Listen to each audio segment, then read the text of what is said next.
Welcome back, everyone, to another Mast Cell 360 show. I'm Jamie Fries-Miller, your host and health coach here at Mast Cell 360. Whether you're joining us live right now or catching the replay later, we're so glad to have you with us today. These lives are all about empowering you on your mast cell journey with practical insights, expert advice, and support of our amazing community. I'm so excited to welcome back our special guest, Stephen Wright from Leaky Gut. For those of you who are newer to our show, we have had Stephen on numerous times before, and he is our go-to gut health expert. His products are also amazing and generally well tolerated in our clinic, even with some of our most sensitive clients. So we're really excited to have him today. I'm also going to be joined by lead practitioner Kimberly Quirk. And because it is mold month, the topic of today's show is, can mold cause stomach issues and digestive symptoms? So we'll be diving into that in just a second. Quick disclaimers, today's presentation is for informational and educational purposes. It is not meant to treat, diagnose, cure, or prevent illness, so please be sure to discuss any health recommendations with your healthcare provider. Just a reminder that some links shared during this presentation or on our website are affiliate links, which means Mast Cell 360 may take a very small commission if you purchase through us. We only recommend products that we love, use personally, or use in the Mast Cell 360 clinic, and it helps promote or helps support our free resources just like this show. Okay, so today we're going to be talking about how mold impacts digestion through nutrient absorption, when we support the gut and how, gentle first steps to support sensitive guts, how enzymes can support recovery, and we're going to be talking about Holozyme's improved formula. And if we have time, we will do a live Q&A. So just a quick reminder that we are unable to answer in-depth personal health questions. We ask that you keep your question on the topic of today's show. And please only ask your question one time. It helps us try to keep track because sometimes a lot comes in and we want to be able to answer as many as we can as we go along. So I'm going to bring up to the stage now our special guest, Stephen Wright and Kimberly Quirk. Thank you guys so much for being with us today. Oh, he's me. Yeah. Yeah, it's great to be here. All right. So, Stephen, I'm going to have Kimberly kind of give people a little bit of overview on mold and gut health. And if you have anything to add to that, like things that you've seen or research you've come across, please feel free to chime in. But a lot of people know that mold impacts lungs and sinuses, but we want to talk about how it really can do a number on the gut today. So Kimberly, kind of what we are seeing in the clinic, what kinds of gut issues most commonly show up for people with mold exposure? Yeah, so we're usually seeing a lot of SIBO, chronic SIBO, right? That keeps coming back because if we don't remove that mold piece, it's gonna keep happening.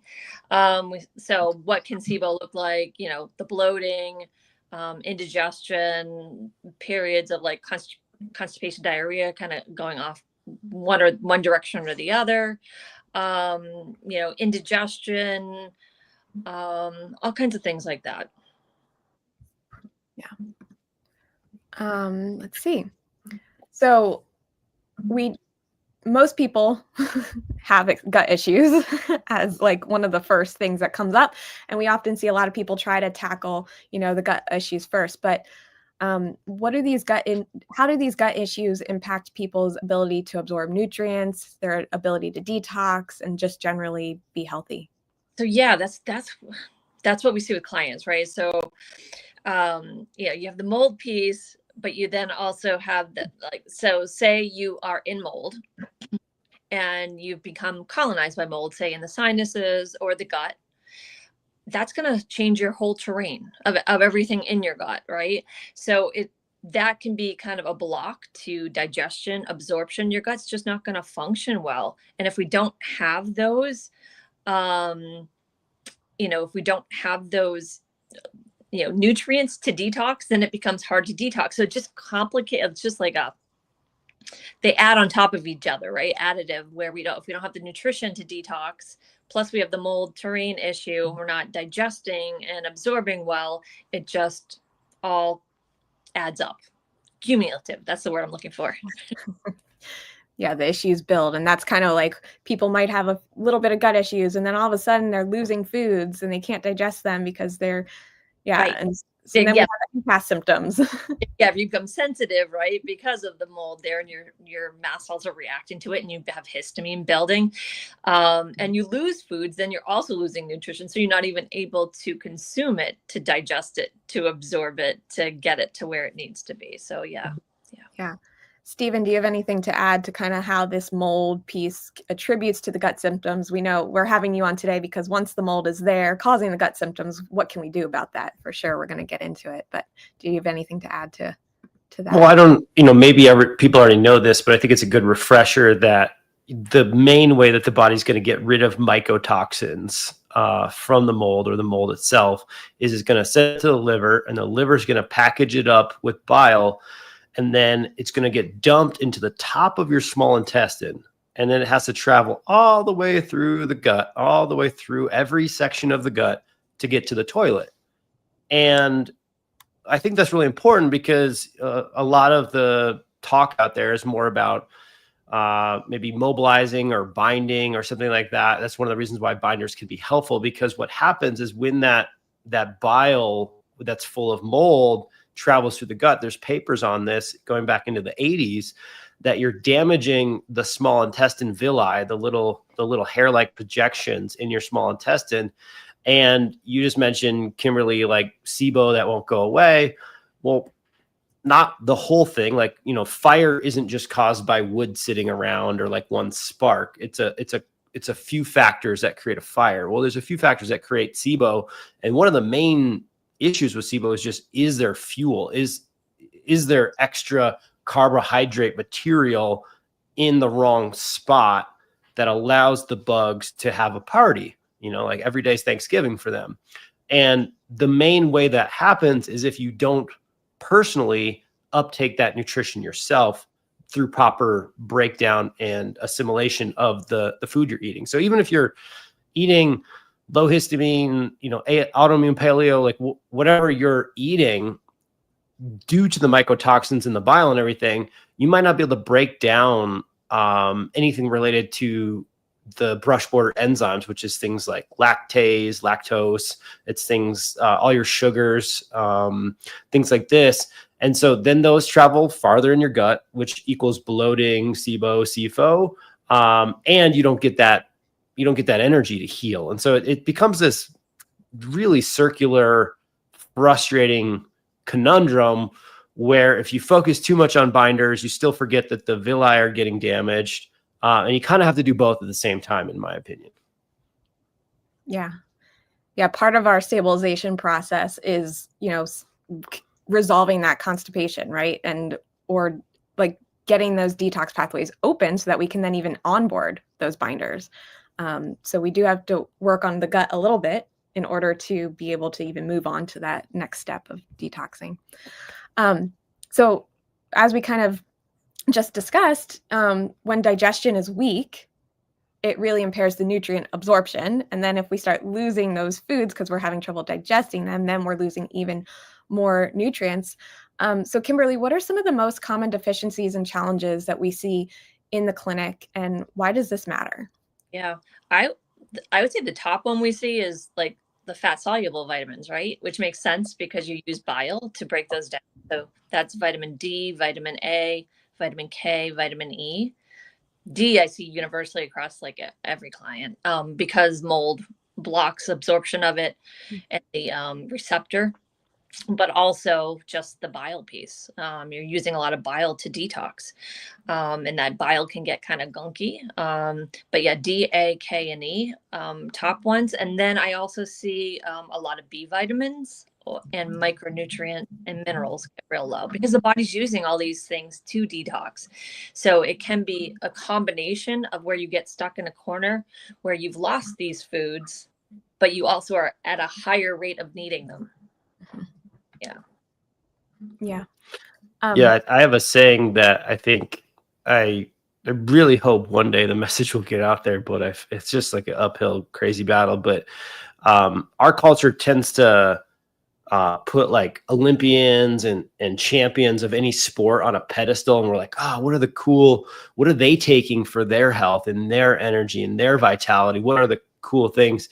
And what is really true is that if you're in a chronic health battle, you have the exact same needs as an Olympian. Like the amount of nutrition and sleep support that an Olympic and all the supplements that someone's using to become a champion in their sport, somebody who has is in a mast cell activation or in a chronic mold situation, you need that much nutrition because your body is also is suffering. It's inflamed on a daily basis, just like those athletes who are pushing their bodies past what is like actually healthy for them, which is why they need all that support. And so to your point, Kimberly, I feel like people just don't think about the basics, even just taking like a multivitamin or like a standard set of vitamins when their body's probably begging for them. Yeah, absolutely. Yeah. And it's interesting because sometimes I'll have somebody say, oh, but when I supplement with this, like, or have this smoothie, and it's like, oh, well, yeah, it's already digested for you. Where they feel better. And it's like, okay, you might be eating those foods, but if you're not digesting and absorbing them, you're not using them. Yeah. But that's a great analogy. I love that analogy. Our bodies are working hard for us. Yeah. And we need just as much nutrition to heal. Yeah. Yeah. And then it just becomes hard and frustrating when you have lost those foods. Like, you need to eat them, but like, how do you eat them? So let me ask this, Stephen, can you explain, I want to talk about how to support digestion and nutrient absorption, because I think that's really important. It's kind of, if we can support those, we can get some of these foods on board, because part of the problem is we're not digesting them and absorbing the nutrients even.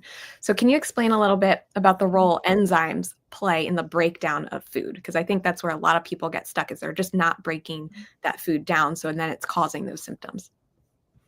Yeah, I mean, I think enzymes are extraordinarily underrated. Everyone's like really putting a lot of emphasis on probiotics in the biome, but even the biome is directly dependent on your enzyme function. And so enzymes are absolutely necessary for health, for vitality. And if you don't know what an enzyme is, I think the best analogy is either like, think of like scissors, like cutting up your food at a microscopic level, or you can kind of think of like Pac-Man kind of gobbling through different bonds in your food. And so, as Kimberly mentioned, the first step in digestion is mechanical. It's like chewing. If you're like in the GAPS diet or in the specific carbohydrate diet, they will often have people blenderize their meals if they're extraordinarily sick, and you'll have like blenderized food for like a week or two. And I find it gross, but it's extraordinarily healing, because guess what? You cannot chew your food to a blender level of digestion. And it just takes such a load off of the rest of the body. You do have enzymes in your mouth, you have enzymes in your stomach, you have enzymes in your small intestine, large intestine, and they're all working in concert to basically take, say, I don't know, a piece of chicken and turn it into like the little amino acids, right? Like you can go get like a sports supplement for like amino acids right now. It's like a big thing, and it's great. People who have malnourishment can really be helped by taking a not just a branched chain amino acid, but what is often called an EAA, which is like all the amino acids together. Taking 5 to 10 grams of that, if you're very malnourished, can feel like you're just like, wow, where did all this energy come from?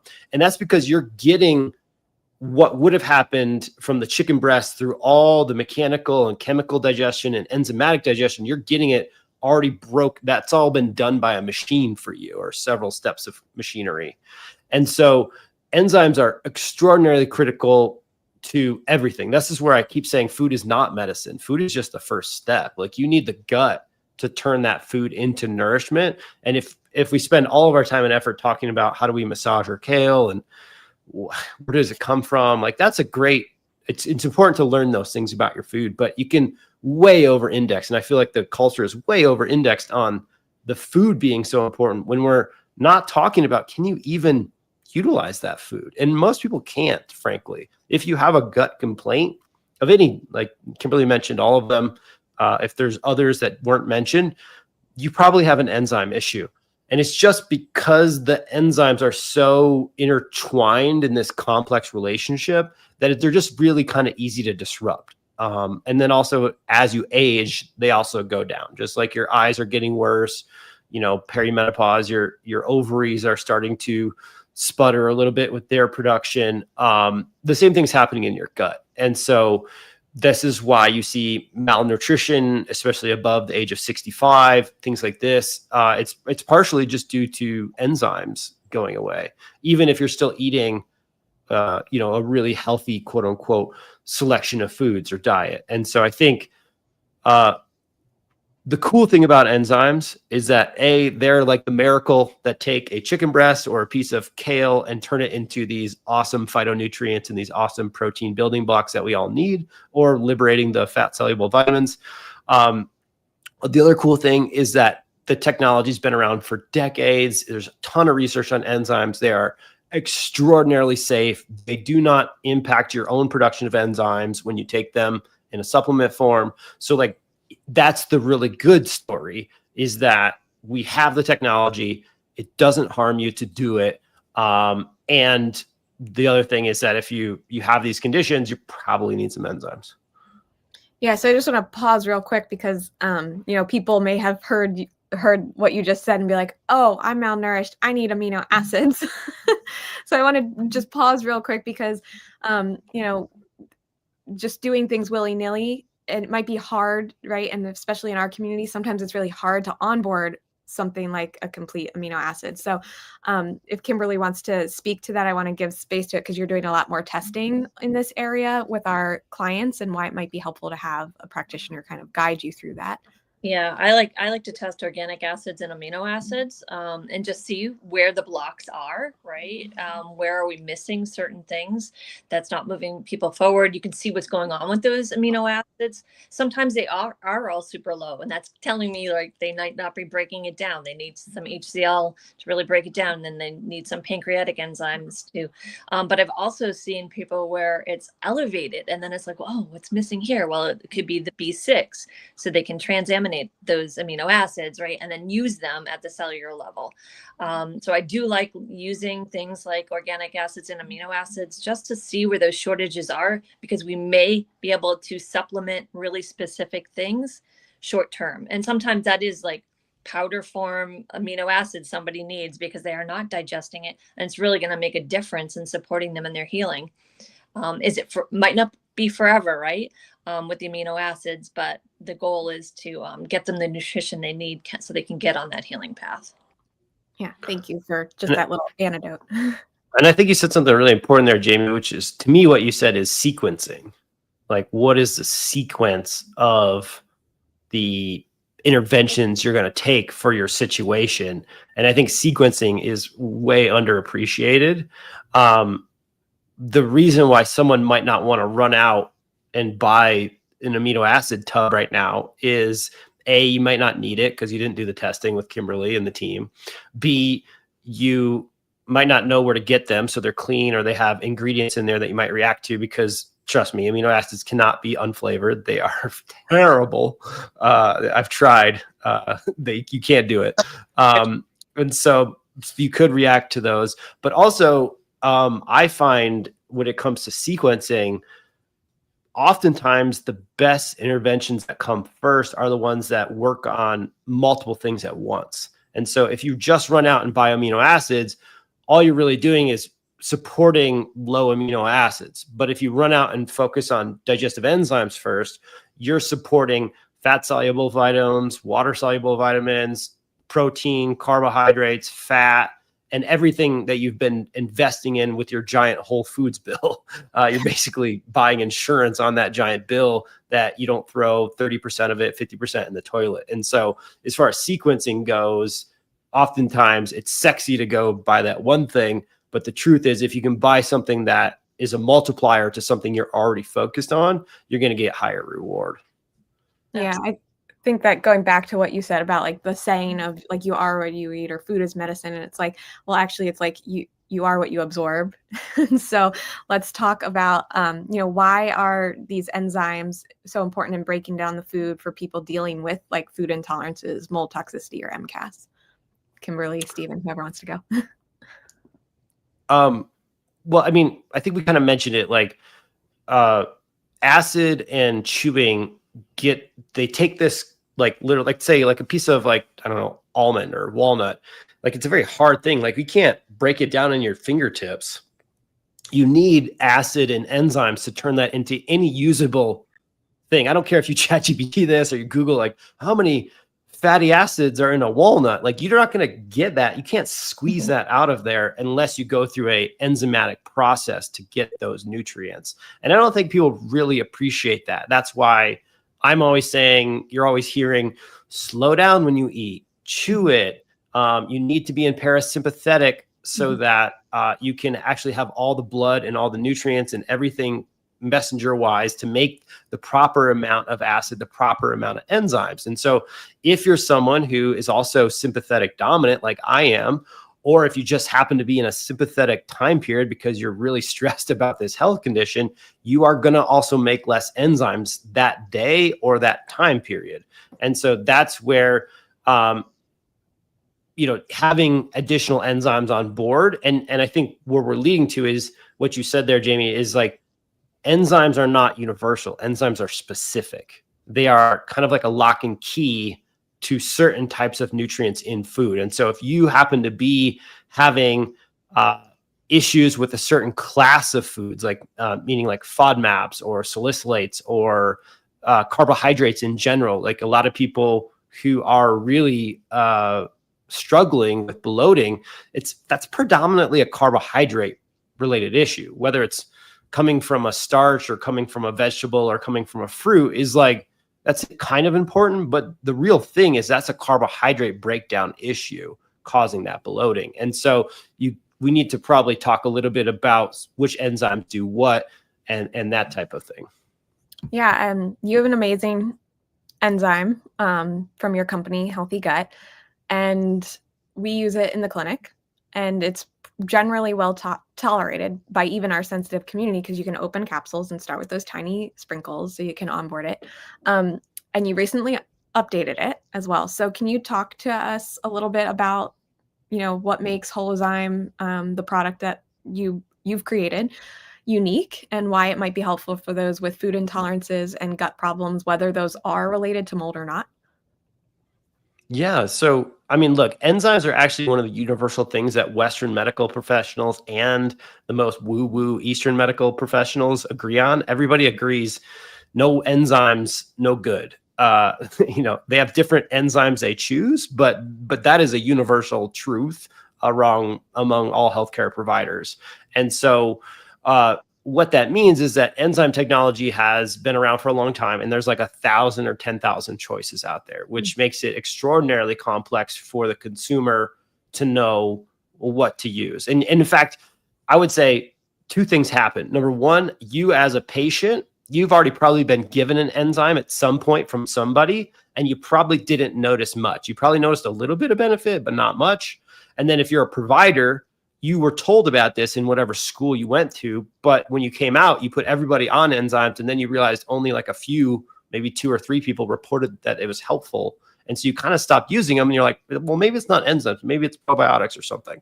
And this is like the universal disconnect on why digestive enzymes are not being used, I think, in the way they should be used. And that comes down to product creation. It comes down to choosing the right enzymes not from India, not from China, but from Japan. Japan is the world leader in enzyme technology, and they have been for decades.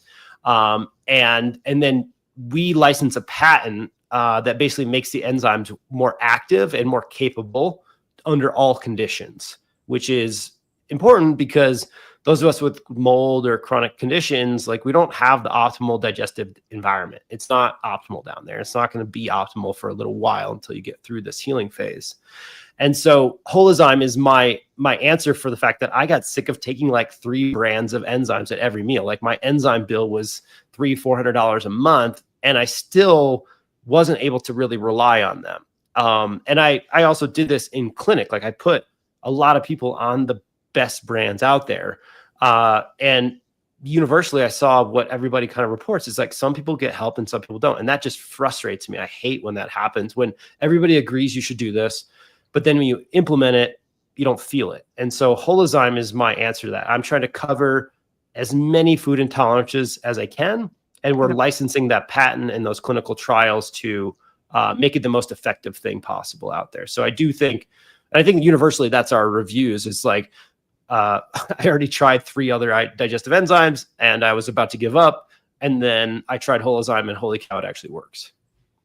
Yeah. So I threw it up here. This is what's new. So for people who maybe have been on it for a while, you know, they recently went through a formula change. So do you want to go over kind of what makes Holozyme different? I mean, you already said like you put as much in there so that it's not like you don't need 3 or 4 different enzymes. It's all in one. It's kind of like a covers everything product. Yeah. That's like the fundamental technology is choosing the best enzymes out of Japan that are very expensive but actually work, and then the patent that makes it work better with the minerals. And then on this version, which is I think version 7 or version 8, I've kind of started to lose track, which is not great, but it's been Holozyme's been on the market for a while. The feedback was just that, hey, I have to take a FODMAP specific enzyme and Holozyme. And that was coming back universally from practitioners as well as customers from around the world. And so I started trying to figure out what could we do, because we already have a really high dosage of alpha galactidase, which, you know, we have the studied amount, which is 650. And so what I realized is that inulase, which is also fructin hydrolase. So if you've heard of FODzyme or FODmate or something, sometimes you'll see inulase, sometimes you'll see fructin hydrolase.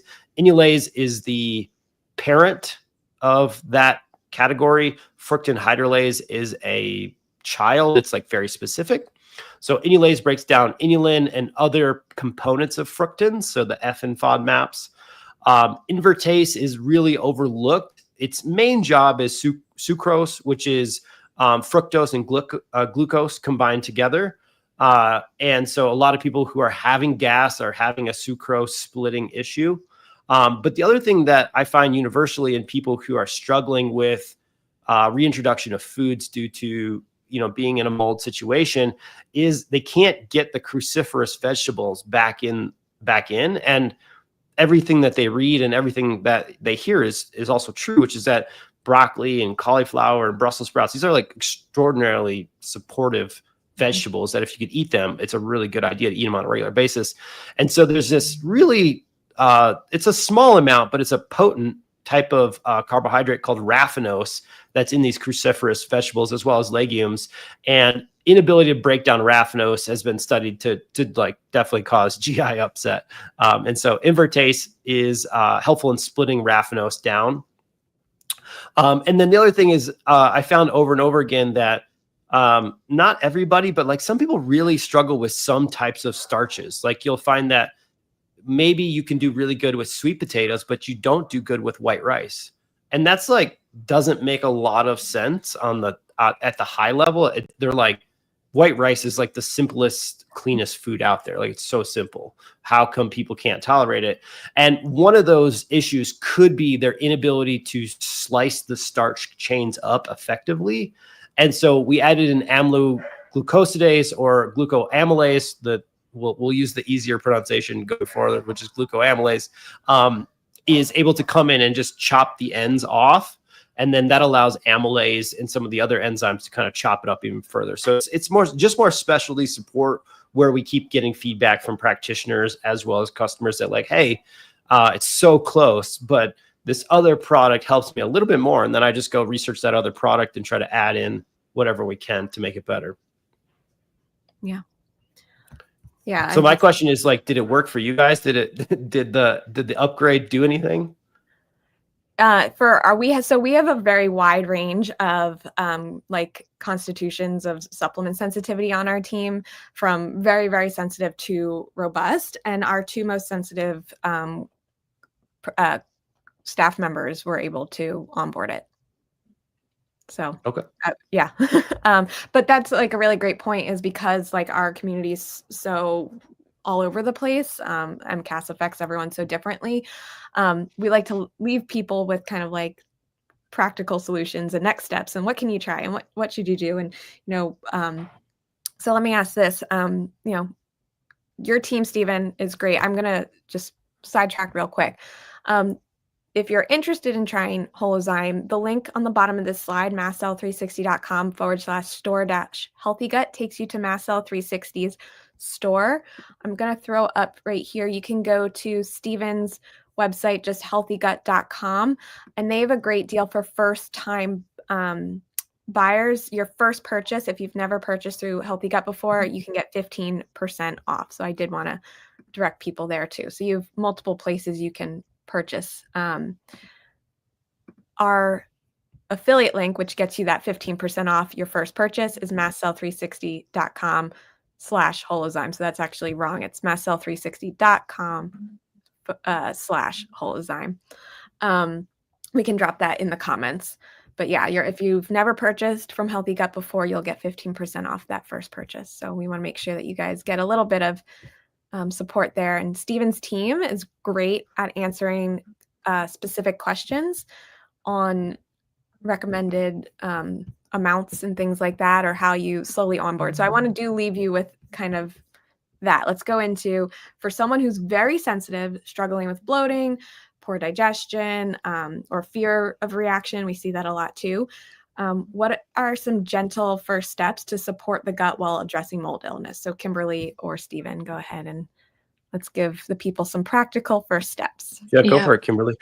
Practical first steps, I mean, titration, right? What you were talking about before, Jamie, about opening up that capsule and just doing a little bit. And maybe if the perfect time is 10 minutes before or 15 minutes, do it with your food. You know what I mean? What your body is used to, kind of going in calm and not fearful is going to be huge for just bringing down that nervous system response, the histamine response. So going low and slow with things and seeing how it, and titrating slowly, because if it is a safety thing, the body likes that consistency and that, just going slow with it versus just a quick dump of like a capsule or something if you're super sensitive.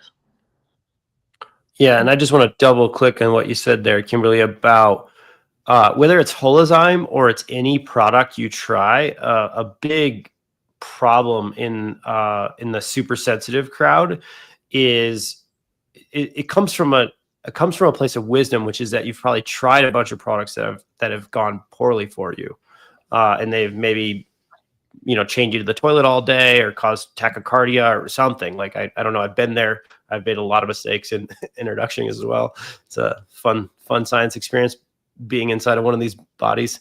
But if you can, whatever you have to do to buy the hype and get into a good emotional state when you try it. Like someone just mentioned, I can't take it because I'm sensitive to magnesium citrate. And we've heard that actually like hundreds and maybe 1,000 times before. And people do tolerate this product, even though there's magnesium citrate in there.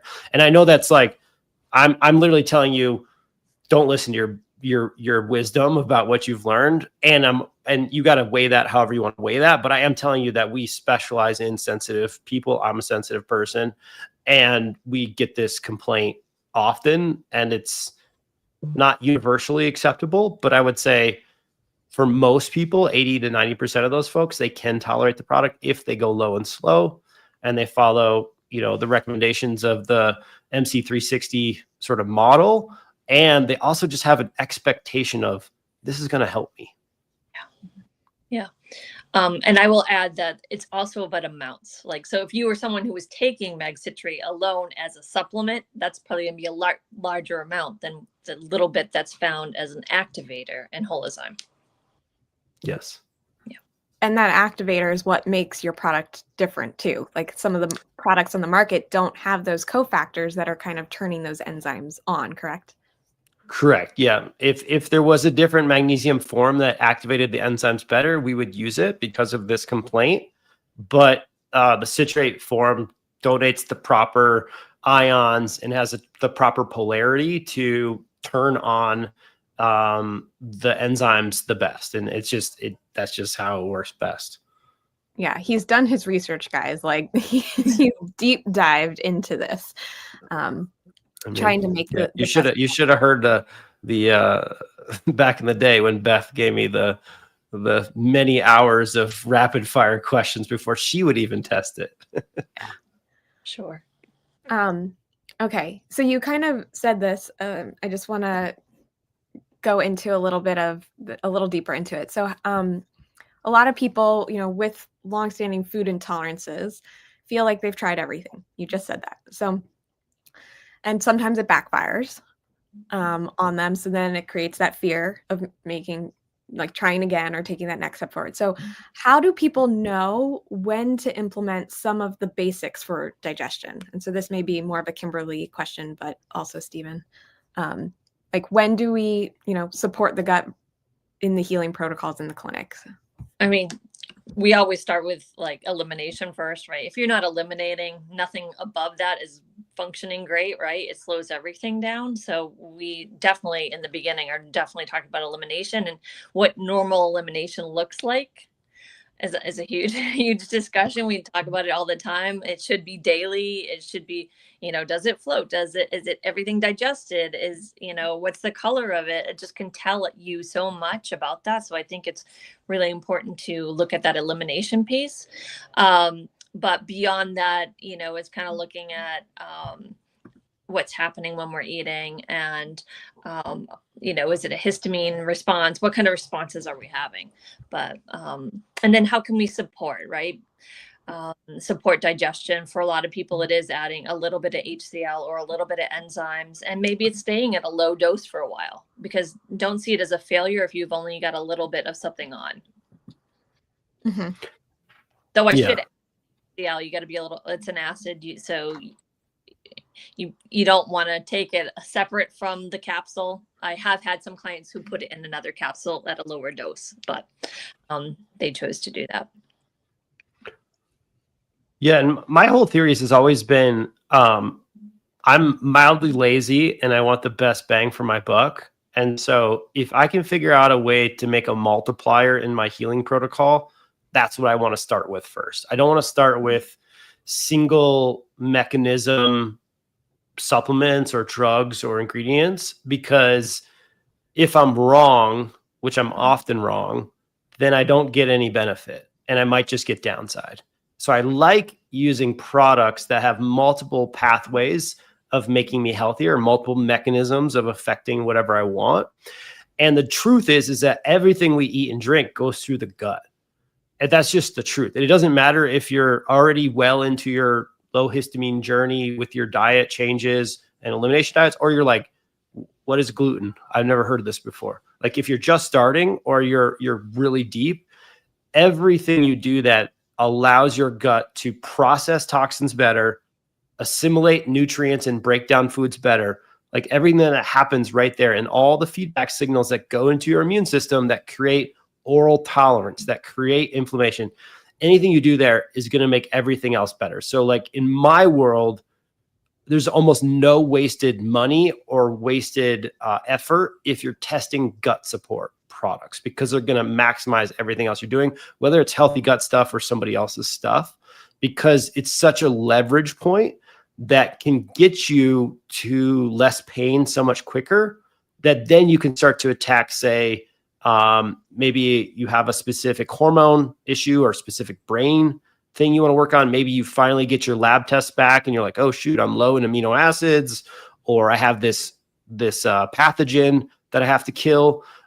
If you're going to detox or kill something, again, you're going to need a gut that's super supported, because there's collateral damage from that time period. And so to me, any effort on the gut is worthy of a test, and it's worthy of a setback, because if you unlock it, it's going to maximize your diet. It's going to maximize your detox. It's going to maximize everything.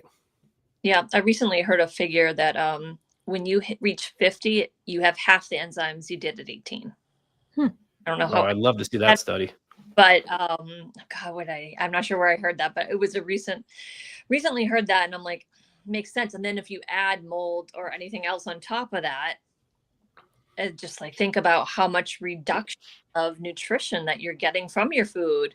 You're bothering to spend all this money on groceries, cook it, spend all the time we spend, eat it, And then if you're not absorbing it or digesting and then absorbing it, it's like, what's the point? And then think about how much you need as you get older, increased oxidative damage just in our world, right? No matter what. Yeah, it's huge. All right. So beyond enzymes, we talked a lot about enzymes, and Kimberly mentioned a little bit of some things. But are there any other like daily practices or supports that can help kind of rebuild that resiliency in the gut during and after a mold detox? So yeah, go for it, Kim. Sticking with things that are easy to digest for sure, right? To start introduced to the gut, like you're not going to throw something that's super hard, like you were saying, like the nuts or seeds and things like that are hard to break down. So going low and slow, right? When people are in a flare, we always say go to pureed foods, go to gentle foods, things that are easy to digest, so you are absorbing them better. So that's where I would start for a lot of people. Yeah, I would say if you're in that point of struggle and you are like using the top of the line companies, whether it's Healthy Gut or some other top of the line company you've heard from Mast Cell 360, oftentimes it's a dose problem. You might need double the dose or triple the dose. And people don't realize that. But when you're in like a really intense flare, a really bad spot, people will take 4 capsules of Holozyme. They'll take 6 capsules of Holozyme. And sure enough, they can digest food. And then in 2 months from now, they'll take a few less capsules. And then a few more months, they'll be down to the regular dose, which is 2. And so just know that your dosage of things in the gut dramatically changes based on your person, like where you are and where your health is. And so we've also mentioned stomach acid a few times in this talk. And I think that is a critical window of time that if you can take, and this is one of those tests that does go wrong. It goes wrong for like 10 to 15% of people, and that's just the way it is. But it shouldn't scare you away because it's just a momentary blip, and it's not like usually immediate diarrhea or something like if you overdose vitamin C or something like that. It's normally just a little upset. But if you can check to make sure you don't have low stomach acid, that can critically change your inflammation markers, your energy, your bloating almost immediately. And it's just frankly often low in chronic disease. Yeah, I had a client this morning. I think her mom is watching right now. And we were talking a little bit about meat was one of the first things that she lost food-wise, right? And meat's very hard to digest, especially when we have that low stomach acid. So we want to kind of bump up the supports in that area when we can to be able to break that down.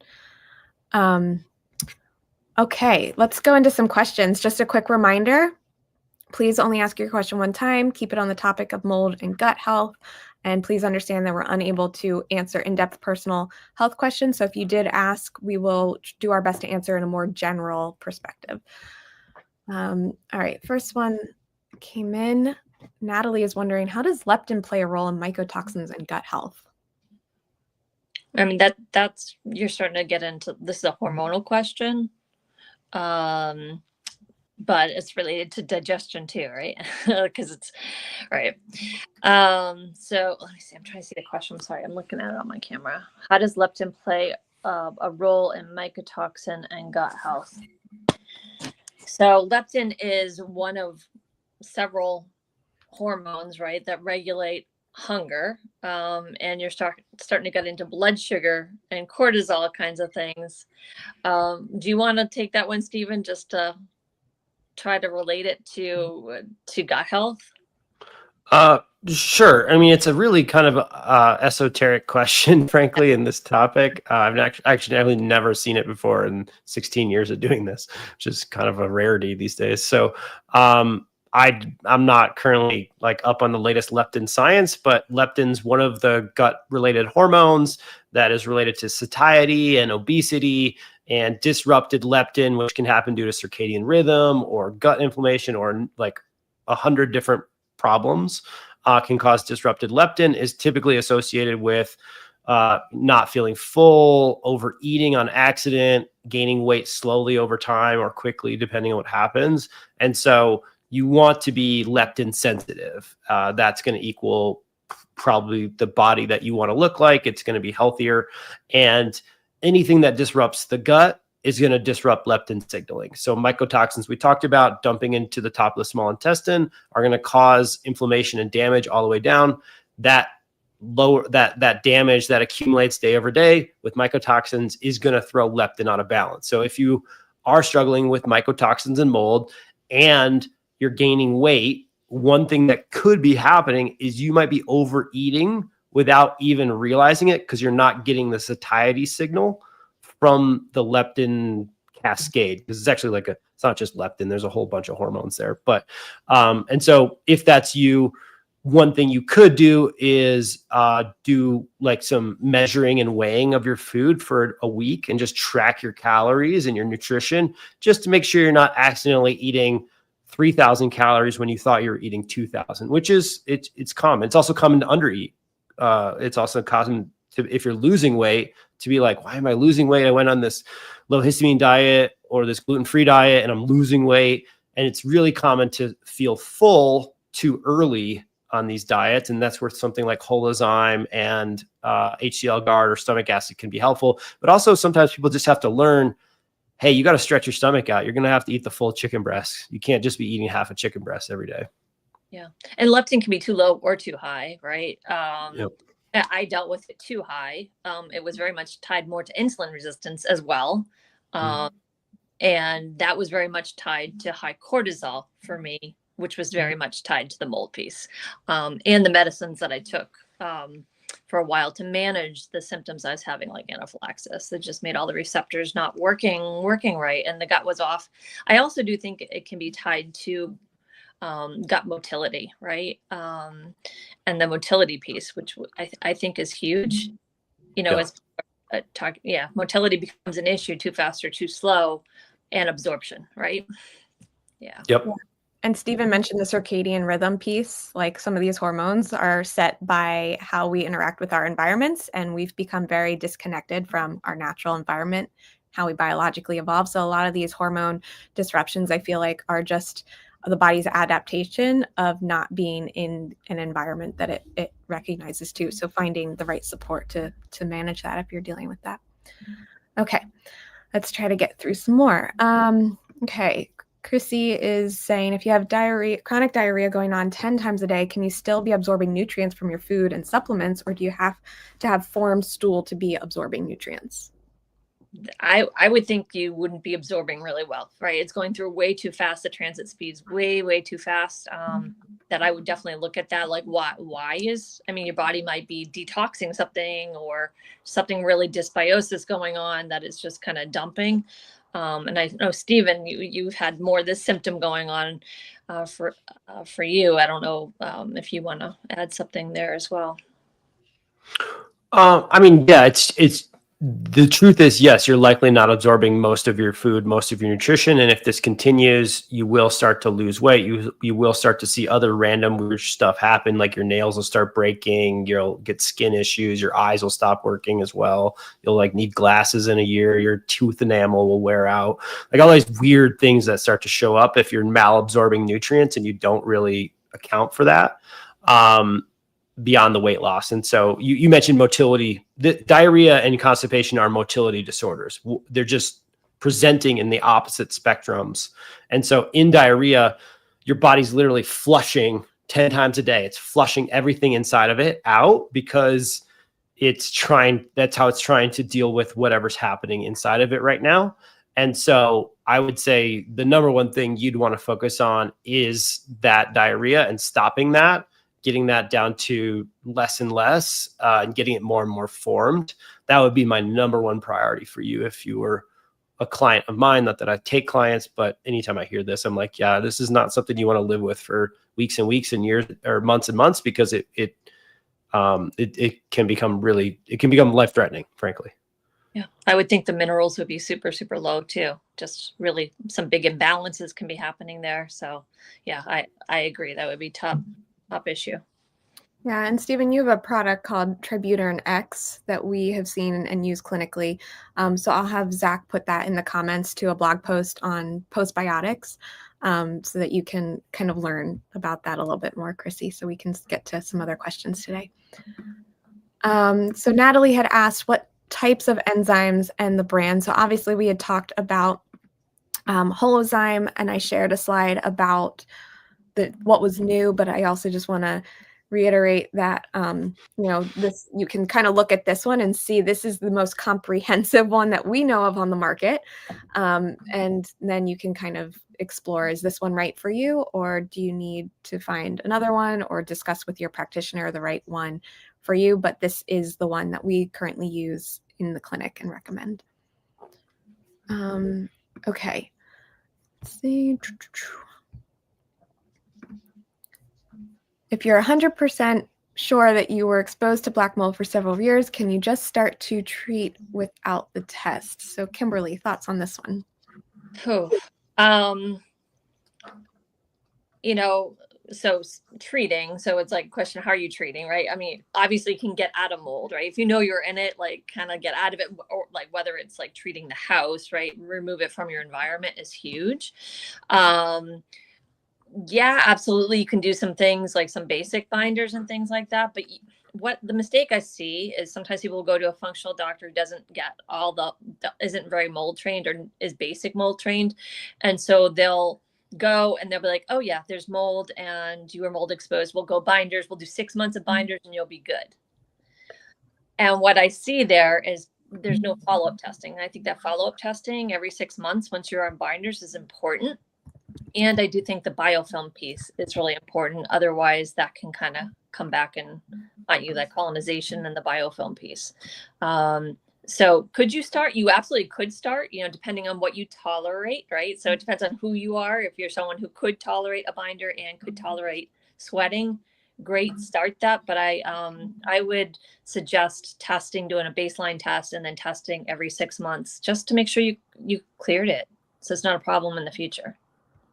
Yeah, and I'll throw up here for people who are kind of looking more on how do you detox. We do have that mold course, so that might be a great next step if you need an affordable way to kind of figure out where to go, maybe what binders to try. It does go over the testing. It mentions the Mosaic or the Great Plains one. To help with affordability, we recommend just doing the real-time labs to get you that baseline starting point. So as Kimberly said, you can totally try and start, but then how do you know if it's working? So the course will walk you through that. So if you're looking for a great place to start, I think, and I just want to double click on what you guys are saying, like testing in certain areas of health is like critical. Like for instance, gut pathogens or mold. Like I've been exposed to mold many times and I've tested many times and I don't have any mycotoxins. And even though I lived in a fraternity house that had like black mold on the walls, and we used to laugh about it because we were idiots and we didn't know anything in the early thousands there. So just because you've been exposed does not guarantee you still have it in the system. And the symptoms overlap with a lot of other symptoms. They overlap with just Mast Cell activation. They overlap with gut pathogens, a lot of other things. So this is one of those areas where, like for instance, I'm not a fan of food sensitivity testing, but if you're like, hey, I want to test for mycotoxins, I'm like, yeah, that's definitely a smart bet of money. Yeah. Okay. Christy's asking, will your body get used to enzymes to where you always have to take them? Stephen, I think you answered this, but if we can reiterate it for everyone. Yeah, it's a common concern, and the answer is no. Your body will always make whatever enzymes it can for whatever meal you feed it. But that is declining as you age and as you go through stressful situations. And so taking them exogenously or taking a supplement form does not turn off your capacity to use them. It only helps, and then anything you don't use is eliminated into the toilet. So there's no risk of sort of like trained helplessness, if you will. But to realize that like you might get better and then also start to stack up your risk factors and be like, shoot, I'm 60. I'm in a lot of stress. I haven't taken care of myself as well as I wish I would have. And you might need to take them for quite a long time because of those risk factors and your age. But it's not because they turned off your internal production. It's just your internal production's kind of gone. Great. Thank you. So DV is asking, I'm new to this. It's going over my head. How and where do I start now that my mycotoxin test has 5 categories of mold? So welcome. You're in the right place. We're glad to have you here. And it's totally okay to feel completely overwhelmed. It is a lot of information, especially when mold is involved. So Kimberly, I'm going to throw up our how to work with us. But if you have any general advice for this person. Yeah. So nervous system work is huge. If we've been mold exposed, a lot of us get dysregulated, especially if you have any mast cell symptoms. So starting some nervous system work, we have a nervous system reboot is a pretty easy way to start one of our courses. And then, starting to think about, whether you need to work with a practitioner. If you have mast cell, I would recommend it. And then, you could work with us if you wanted to, both and I'll let Jamie explain, or our clinic. Yeah. So we have 2 tiers of support that you can currently work with Mast Cell 360. Our foundational support is our strategy session. So this is the best place to start if you're brand new, don't actually know what next steps to take. You can upload that mycotoxin test and we can evaluate, have you been stabilized enough to even move forward to detox that mold? So that's kind of where we can support people, is understanding what makes Mast Cell 360 different than other health consulting clinics or even functional type practitioners is, we stabilize the mast cells through a few different pieces, including opening up those detox pathways and resolving the motility issues. So we want to make sure all of that's in place so that we can then properly detox the mold without causing something like a Herxheimer reaction. So that's the foundational support, the strategy session. You can do multiple ones, but ideally it's kind of our starting point. And then we can evaluate whether or not you need that next level of advanced support, which is where you would then move on to work with a lead practitioner like Kimberly or our other lead practitioner, Alex, and kind of do those next detox, those long ongoing detox protocol steps. So that kind of gives you an idea. You can find out about both of those routes at mastcell360.com/application. So that's kind of where you can go to learn more about how you can find that individualized support. I would add also make sure you're looking at your environment. So if you tested, know that if you test, what is that test telling us? So that test is telling us you've been exposed to mold. We don't know when, right? So it could be past or present. And then, the next step is evaluating that environment piece. So running a test like an ERMI test, just to be sure, because you don't want to. I went 3 years trying to detox mold and not understanding before I found the environmental piece. So I like people to look at the environment sooner than later, because we're often canaries that notice it before anyone else does, and it can be very hidden. So making sure you're looking at your environment, I think, is key. Otherwise, you're taking things to detox, but it's still coming in if you're still living in that environment. Yeah. So Abby is asking, is there pepsin in there? I'm believing she's asking about the Holozyme specifically. There is no pepsin inside of Holozyme. There's only pepsin inside of HCl Guard, because pepsin is a stomach enzyme, and so. Okay. I just want to throw that up there for you, Stephen. Carlton is saying that they just started Holozyme a few weeks ago. It works better than any enzymes they previously had taken. Awesome. All right. Natalie's asking, is the enzyme protocol the same if you don't have a gallbladder? Yep. Enzymes are kind of independent of the gallbladder, frankly. And I would say if you don't have a gallbladder, just due to the fact that you may have a reduction in bile in the system, you might need even more enzymes than normal. And so some folks without a gallbladder do require replacement bile, like booster bile, like ox bile, things like that, maybe TUDCA. But my experience has been the bile is not off, it's just not pooling. And so if you get a proper enzyme like Holozyme, you can kind of stay away from the bile replacements and only use them when there's like specific reasons to use TUDCA and things like that. I just don't find ox bile to be that supportive in general. Okay. Catherine's asking if there's an enzyme in particular that addresses salicylate intolerance, and is Holozyme safe for those with anaphylaxis to salicylates? So it is low salicylate. Yes, it is low salicylate, but you should obviously do a speck of a speck if you have an anaphylaxis to anything, just to make sure, and slowly build up with with the sprinkle, because anybody can react to anything. And if your nervous system is extraordinarily tuned up to the fact that you may have a reaction, you may have a reaction just to nothing to your nervous system, not even to the product. So, so just know that. And then, so salicylate, the best enzyme, it's not a perfect enzyme for salicylate intolerance, is an enzyme called xylanase with an X. And we do have xylanase in the product, and it has been helpful, but it's also not a salicylate specific formula. And so I had to kind of make a call between FODMAPs or salicylates, because both set of enzymes are extraordinarily expensive, but they're also very fluffy. And so that fills up the capsule really quickly.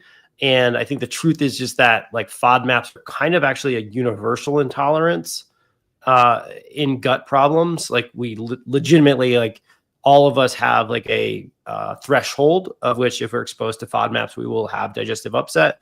And so I felt that it was more universal to support the FODMAP system than it was to necessarily make a specific salicylate enzyme. But I think you were mentioning, right, there was like an enzyme that you liked.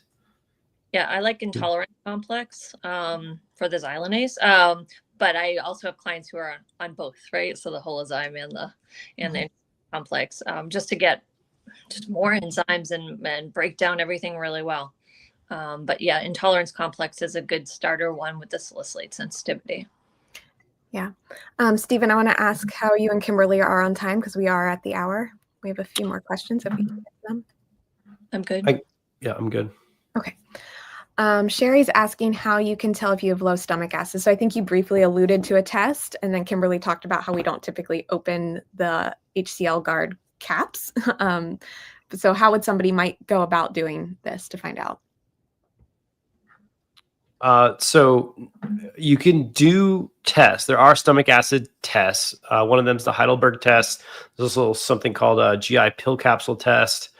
They are just extraordinarily hard to get your hands on. Like they're just really rare to find them in the world today. And then they're another $300 to $500. And so it's just shockingly difficult to get this done. So what I recommend in a scenario like this, where the solution is the solution no matter what, which is different than mold testing, right? If you test for low stomach acid, the solution's always replacement stomach acid, which is betaine HCl and pepsin and things like this. The solution for a positive mold test could be a number of binders and support products, depending on which ones you find. These other tests that are kind of like black or white, like do I have it or not? Sometimes you can just skip the test, save the money, and go right to the solution to see if it makes your life better. And so in general, I've been recommending for 15 years now that people just skip the test and use what's called a HCl challenge, where you buy a product, whether you buy my product, HCl Guard, or you buy someone else's product, just make sure it has HCl and pepsin or some sort of protease that mimics pepsin. And you take one capsule or like a sprinkle, or however you want to do that if you're very sensitive, with your dinner, and then you just see how you feel. Again, most people, 80% or so, are going to feel nothing really on the first one. And then you'll keep increasing the number of pills. Most people only take like 3 to 4 at a maximum. But you will increase until you feel some sort of burning or heat sensation. You'll take some baking soda, you'll nullify that acid. And then that whatever, like let's say you took 3 that day, 2 is the appropriate dose for you of that product. And so and then that can actually reverse. So I've actually seen that reverse Whereas enzymes I've seen, if you have a low enzyme body, you might have a low enzyme body forever. I've seen people with low stomach acid actually come off of low stomach acid products after like a year or two of supplementing. Thank you. It react. We just tell clients add a little bit of baking soda and water that neutralizes it. So we kind of, less of fear about the reaction piece. All right. Yeah, a few questions about low stomach acid. So this person's asking, should I take Pepcid for mast cell histamine mold if I have low stomach acid? So we obviously don't know your case enough to say if you should take Pepcid, but it is a tool that people can use and taken away from meals so that you're not affecting that stomach acid when you need it to digest the food. All right. So another stomach acid one, just trying to. I mean, just the thing to say, like Pepcid also is different than a PPI. PPI will lower that stomach acid more. A Pepcid is just a short-term acting, and you like again, you would want to take it away from your meal.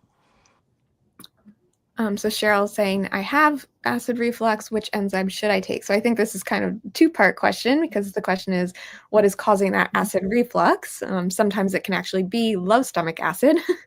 And then obviously we don't know your case well enough to say which enzymes you should take, but we've obviously made recommendations today that you can use your discernment and talk to your providers about. Yeah, because also histamine overload can cause that.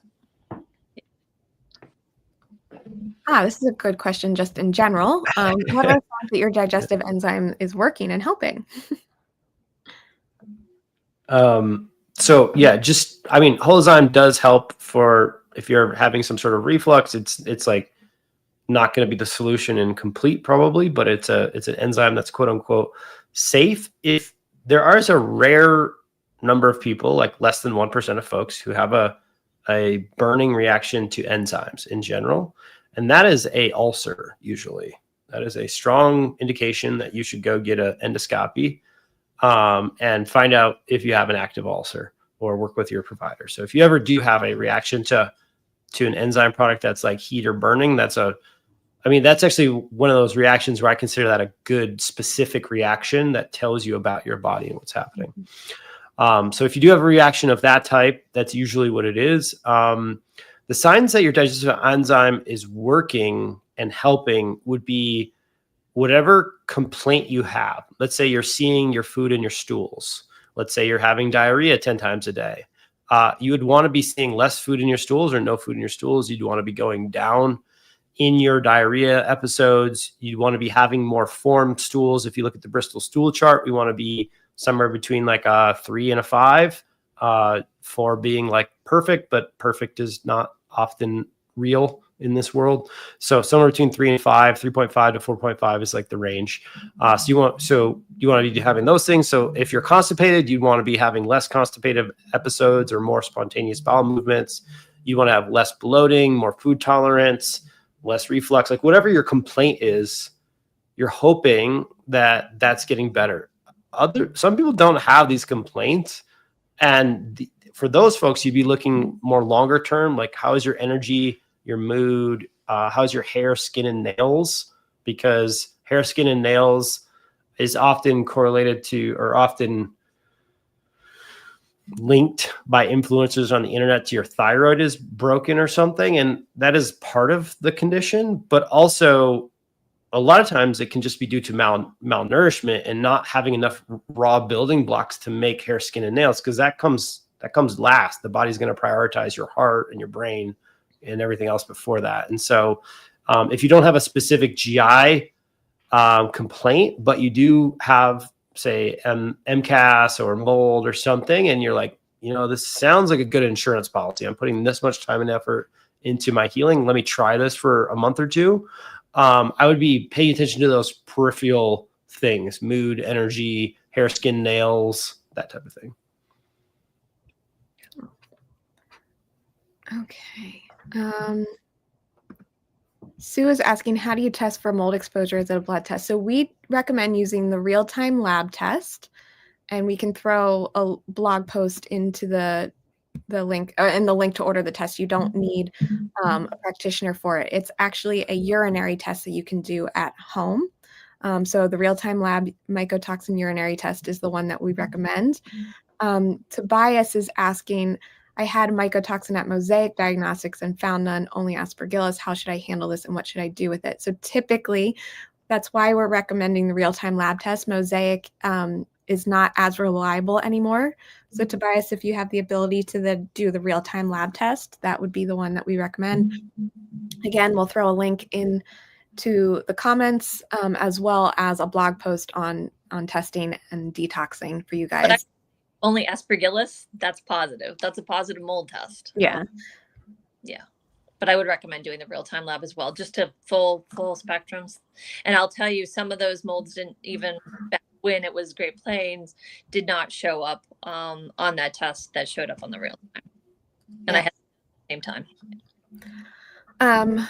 Okay, Krista is asking, do you often see candida with mold, and have you seen success with nystatin? So yes, the general answer is yes, we see candida overgrowth very commonly with mold. So we're a health consulting practice. We're not a medical practice, so we're not prescribing nystatin, but consulting wise on it, there are times that it may be indicated for certain cases. Yeah, nystatin and diflucan are great. If you handle them.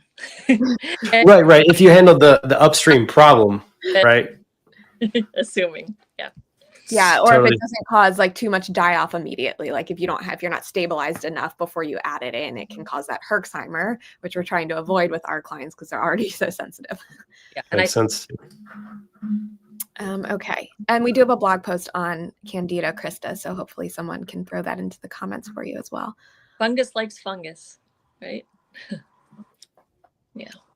And let's see. Let's end it on this one. Naveed is asking, can Holozyme be partially sprinkled into food to test if you tolerate it? Absolutely. That's how we recommend starting it, onboarding, especially for sensitive clients. So Kimberly and Stephen, I just want to say, because I know we had a lot of newbies on today, for someone feeling overwhelmed by mold or gut issues, what words of encouragement or perspectives would you like to share? I guess I will say start where you are, right? Start where you are, know who you are, right? Like obviously if you're someone super sensitive, you're not going to jump to nystatin because you know you have candida overgrowth. So start where you are. I do recommend always starting with the real-time lab urine mycotoxin test and looking at your environment just to know, is mold a factor here? Is mold what's causing my symptoms? Because you really want to answer that question. And once you know that, you can then address that because it really is a root cause. But just start where you are. Yeah, and I would say, just based on the vibe of this chat today, all reactions are good reactions because so that's why I say, like, if you can get your nervous system and your emotional regulation, your mental frame to, this is going to be a positive experience with this new product, because you're going to learn something about your body. And then the people who don't get better are the people who stop learning. They stop testing, they stop trying because they get afraid or burned out or tired or whatever. And so all reactions are good reactions, but if you can keep the frame that this is going to be helpful, that'll help you see the light in the day, maybe that you do get stuck on the toilet all day, or you do have a bunch of pimples that pop out, or like whatever the really bad thing is. I'm just trying to think of things that happened to me, because those negative reactions can also really tell you a lot about yourself and what your next step is, especially if you're working with somebody like the MC360 clinic. They're going to know the range of who you are, what just happened, and what that means for the next step. And it sucks to have it happen. I get it. I really do get it. I did it again about a month ago, playing around with something where I was like, okay, my whole day is gone. This sucks. Again, it's part of the healing journey. And if you can embrace that with some compassion and love, you'll rebound much quicker, rather than having I'm an N of one. I should be ashamed. I should be embarrassed. I'm never going to figure this out. I'm too complex. No one's ever going to see me. No one's ever going to figure me. That's not true. The MC360 group is literally built for you and built for those cases. And I just want people to know that you're not ever fully alone in this journey. And if you find the right practitioner group, they see this type of thing like literally every day. And so it's not rare to them. But if you're working with a practitioner who's like, oh, I've never heard of that, then maybe it's time to switch, you know? Yeah. And for me, I know I worked on, like, I had done the Pepsi, the betaine HCl, I had done the digestive enzymes, I had done all the diets, and like gut health has always been one of my main symptoms, even when I didn't realize it, because like I didn't really pay attention to, was I having a bowel movement every day? Like I had my normal, but was it normal? Not really, right? So, you know, bringing that awareness to, okay, maybe I do have some gut symptoms, but also mine were, like you said, the pimples, the neurological brain fog. So gut symptoms aren't necessarily always gut symptoms.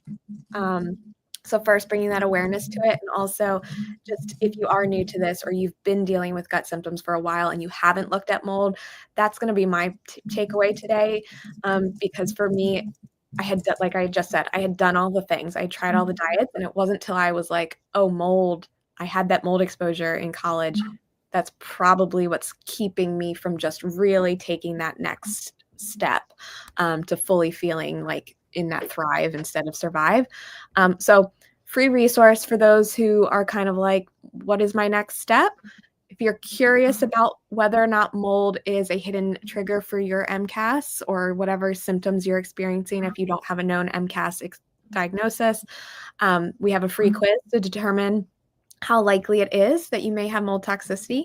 And you can find that at mastcell360.com/mold guide. So I'll just leave that free resource for you guys. And thank you all for being here today. We'll be with you again next week for our final, I think it's our final mold month interview. And thanks again for taking time out of your day, whether you're with us live or watching the replay. So good to see everyone. Thanks, everybody.